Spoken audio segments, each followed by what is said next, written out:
I believe सभी लोग घर पे हैं और मैक्सिमम बच्चों के पेरेंट्स आसपास ही होंगे, ऑब्वियसली दूसरे कमरे में, और बहुत सारे लोग शायद कंबाइनली पहला लेक्चर देख रहे हैं, तो बहुत अच्छी बात है। अगर आसपास है तो पेरेंट्स को बुला लीजिए, बोल सकते हो उनको कि सर जो है वो अब आपके बारे में बातें करने वाले हैं, मतलब जो पेरेंट्स का रोल है वो समझाने जा रहा हूं। और अगर किसी के पेरेंट्स आसपास, बड़े भैया दीदी अभी आसपास नहीं है, कोई बात नहीं, ये वीडियो रिकॉर्डेड आपको मिलेगी, आप अपने पेरेंट्स को सुना दीजिएगा, बोले भैया ये वाली जो बात है ना, ये सर ने आपके लिए बोली है, कान खोल के सुन लीजिए। What is role of parents?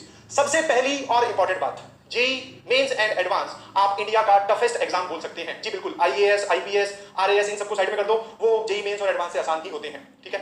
Now sir, जब हम सबसे डिफिकल्ट एग्जाम की प्रिपरेशन कर रहे हैं, और ये प्रिपरेशन कर कौन रहे हैं सर? 16, 17 या 15 साल की उम्र वाले बच्चे।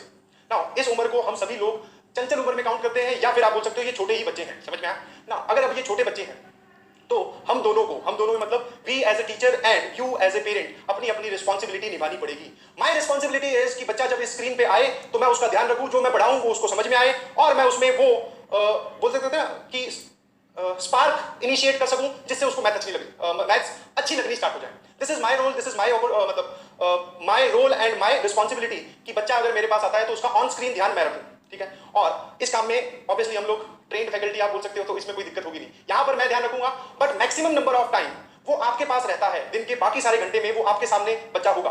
आपको ध्यान रखना है बच्चे का, कौन कौन सी चीजों का ध्यान रखना है वो अभी लिख रहा हूं, ठीक है जी। छोटी उम्र के नादान और मासूम और थोड़े चंचल, थोड़े शरारती बच्चे हैं, बट यस, एक हाथ आप पकड़ लीजिए उस तरफ से, दूसरा हाथ मैं पकड़ लेता हूं बच्चे का, छोड़ के आएंगे दोनों मिलकर जेईई तक, ठीक है जी। ऐसा नहीं है कि आपने एक प्लेटफॉर्म में उसको डाल दिया या फिर किसी कोचिंग में आपने एडमिशन करवा दिया, आपका काम खत्म हो गया, नहीं जी, ठीक है। जिस दिन आपने पैसे दिए उस दिन आपका जवाब या फिर आपके बोलते हैं ना रिस्पॉन्सिबिलिटी खत्म होगी, जी बिल्कुल नहीं। और वो सब डायलॉग मैं बिल्कुल नहीं मारना चाहता हूं कि एक पेरेंट जो है वो अपने बच्चे के लिए ये करना चाहिए, वो सब आप लोग मुझसे समझदार हो, जानते हो।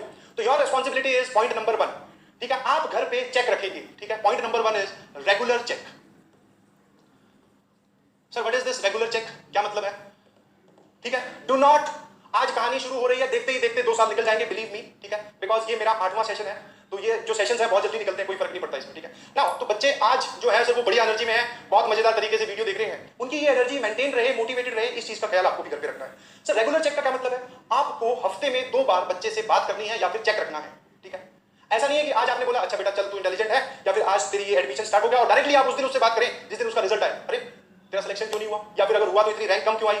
तब जवाब या सवाल पूछने का कोई फायदा नहीं रह जाता अगर आप कम से कम हफ्ते में 2 बार बात ना करो तो, ठीक है जी। क्या बातें करनी है वो बता रहा हूं। फर्स्ट इज रेगुलर चेक, ठीक है। बहुत सारे लोग बोलेंगे, या फिर कुछ लोग बोलेंगे कि सर हम थोड़े कम पढ़े लिखे हैं, या फिर जो लोग पढ़े लिखे हैं तो भी सर हमें जेईई की प्रिपरेशन वाली चीजें तो समझ में आएंगी नहीं, तो हम क्या ध्यान रखेंगे। मैं आपको कतई नहीं बोल रहा हूं कि आप उसको सवाल समझाओ, बिल्कुल नहीं, कुछ नहीं समझाना, पढ़ाने का सारा काम मेरा है या फिर पूरी हमारी टीम का है। आपको घर पे रेगुलर चेक मतलब आप क्या चेक कर सकते हो, उसकी राइटिंग में लिखे हुए क्या आपको नोट्स मिल रहे हैं क्या। अगर 2 हफ्ते उसको पढ़ते हुए हो गए तो ऑब्वियसली उसकी कॉपी के हर एक फिजिक्स, केमिस्ट्री और मैथ में 20-20 पेज या फिर 15-15 पेज भर गए होंगे। ये आप उससे कॉपी देख सकते हो कि ला भाई दिखा तूने नोट्स बनाए हैं कि नहीं। दूसरा, आप उसकी प्रैक्टिस नोटबुक चेक कर सकते हैं। क्या चेक कर सकते हैं? प्रैक्टिस नोटबुक, ठीक है जी। मैं वापस फिर नहीं बोल रहा हूं कि आपको ये नहीं चेक करना है कि सवाल उसने सही किया कि गलत किया, वो छोड़ दीजिए, उसने कुछ वहां पे कर रखा है कि नहीं, आपको ये चेक करना है, ठीक है जी। और रेगुलर चेक रखोगे तो बच्चों को भी अच्छा लगेगा, या फिर बच्चों के भी मन में थोड़ा सा डर रहेगा कि हाँ जी पिताजी इस दिन हमारी नोटबुक चेक कर सकते हैं, तो हम ये काम करें। और once they started this process, एक बार वो अगर ये काम करना लगे तो फिर वो चाहे डर से स्टार्ट करें या किसी भी वजह से स्टार्ट करें, उसके बाद में वो अपने आप उनकी इच्छा बन जाएगी कि अच्छा आप पढ़ ही लेते हैं। समझ पा रहे हो मेरी बात? तो आपको ये रेगुलर चेक घर पे रखना है, ठीक है। आप उनसे कुछ सुन भी सकते हैं, मतलब कुछ लर्निंग वर्क जिसको बोलते हैं, ठीक है। आई बिलीव हर एक के घर में बड़ा भाई बड़ी दीदी अवेलेबल होगी, ठीक है। और सुनना है आपको, बेसिकली ये वाला पोर्शन जो है एनसीईआरटी में ज्यादा काम आता है। केमिस्ट्री के एनसीईआरटी का कुछ होमवर्क दे दिया, आप मत दीजिएगा, जो भी उसका चैप्टर चल रहा है उससे रिलेटेड थोड़ी इन्फॉर्मेशन उससे पूछ ली, उस इन्फॉर्मेशन को मैच करवा लिया एनसीईआरटी से कि सही बोल रहा है कि नहीं, ठीक है जी। और उसके जो भी टेस्ट हो रहे हैं उसमें टेस्ट के मार्क्स, ठीक है। नाउ डू नॉट से कि सर हमारे पास रिजल्ट नहीं आता। रिजल्ट ना आने का सिर्फ एक ही रीजन रहा होगा या होगा आगे आने वाले में कि बच्चे ने टेस्ट नहीं दिया। अगर टेस्ट दिया है तो 100% रिजल्ट आएगा, वो रिजल्ट आपके पास ऐप पे अवेलेबल होगा, ठीक है। तो आप उसके टेस्ट के मार्क्स रेगुलरली देखते जाइए, ठीक है, कि कैसे मार्क्स आ रहे हैं, कौन सा सब्जेक्ट उसका वीक जा रहा है, कौन से में उसको इंप्रूवमेंट की जरूरत है, वो आप उससे डिस्कस करें, ठीक है जी। ये है आपके एंड का काम, ठीक है।